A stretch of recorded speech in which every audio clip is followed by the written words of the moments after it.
Alright guys, today's video I'm just going to go over real briefly how to find a wind noise leak on any year, make, model vehicle.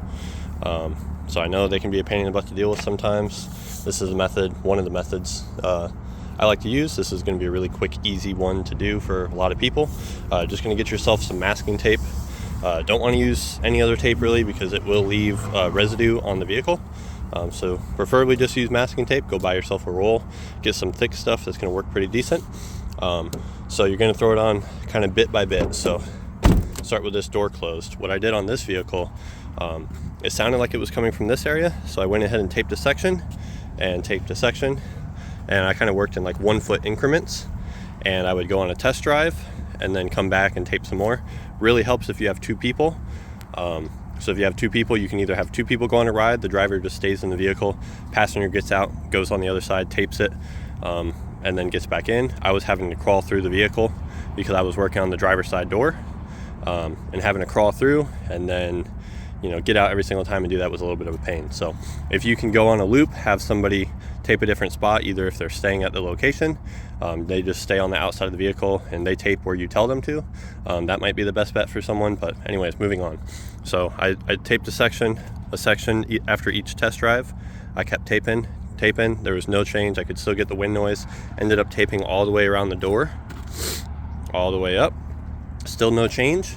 Taped this section right here, and that ended up being fixing the cabin noise, and the noise went away. So then to verify, I removed all the tape off the other areas little bit by little, and then the noise was still gone. So this was the only piece of tape left. And then I had actually pulled this tape off and the noise came back. So that tells me right there that this is our wind noise area. So we actually ordered the strips. We're going to be replacing those today. So I'll show you real quick how to do it in case you have this same issue.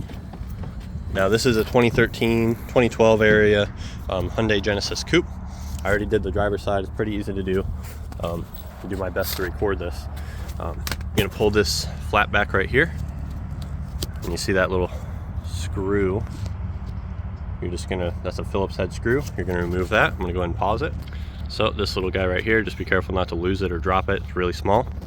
So once you take that out, you're just gonna come over here, pop this up,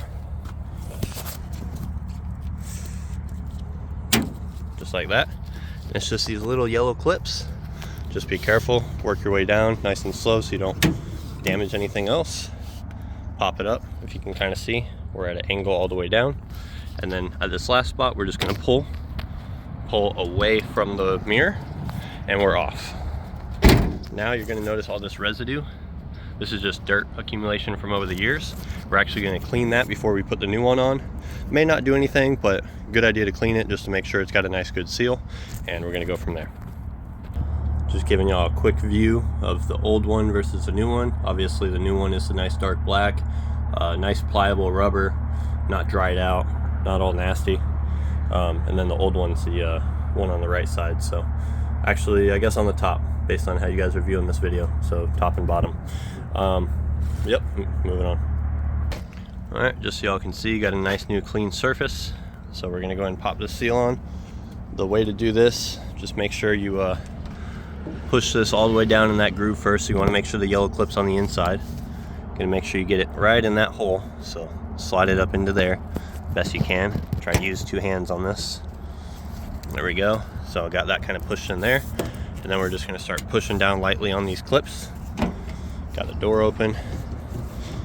Push that on lightly, and now we're gonna have a little bit of overhang here. Just gonna push you guys down, but I'm just gonna push that way. All right, so I put one hand here and my other hand here, and I just lightly tapped on it, and now it's flush lined up how it was. It was sticking out to about here. So now it's right in that little groove as it needs to be. We're gonna go ahead and push down the rest of the way on the door just to make sure it all lines up. And throw that screw back in. Gotta make sure the hole lines up, but throw that screw back in and we'll be good to go. All right, so not that this matters, but you can see the old material, you might be able to restore that or whatnot. Not that this is the reason why we're replacing it, but if you're tired of the old seals, how they look, you can also replace it for that reason. So yeah, we got that new seal on. Just to show you guys a couple other things it could be. So you have this upper door seal that could cause wind noise as well. And this is going to be on a split door design. So on a traditional door where it's a full frame, the seal is actually going to wrap all the way around here, which this one does as well. It's got a lower seal and an upper seal. Traditional door seals will be a full seal, so they'll go up on the B pillar and then down to the front of the door, so they'll kind of trace that image. Traditionally with those kind of door seals, you have to open the door, remove that door hinge, just that one bolt right there. You'll remove the seal, put the new seal on, and then put that door hinge back. Just make sure when you put that door hinge back that you thread the bolt in by hand, so you don't cross thread it, because due to the angle it's pretty easy to cross thread, so just be careful of that. But this seal wrapping all the way around the bottom of the door would be the other possibility for wind noise. So it looks like we have a few different options as far as wind noise goes on this vehicle, but like I said, this was our culprit, so gonna go take it on a test drive, make sure the wind noise is eliminated, and see you guys on the next one.